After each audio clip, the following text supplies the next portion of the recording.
Johan, just a follow-up. Akker's neck, is it his neck, or do we have any idea what the situation is? Yeah, Jan, it was his neck in that scrum. And then, we're just grateful this morning.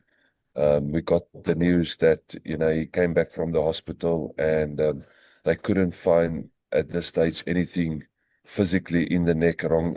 Although he felt something, it was at this stage is diagnosed as a like a massive spasm.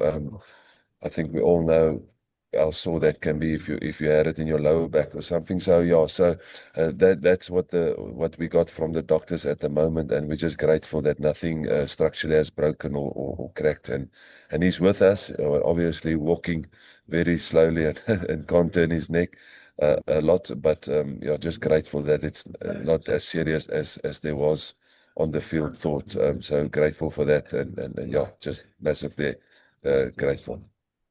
Weer eens baie dankie.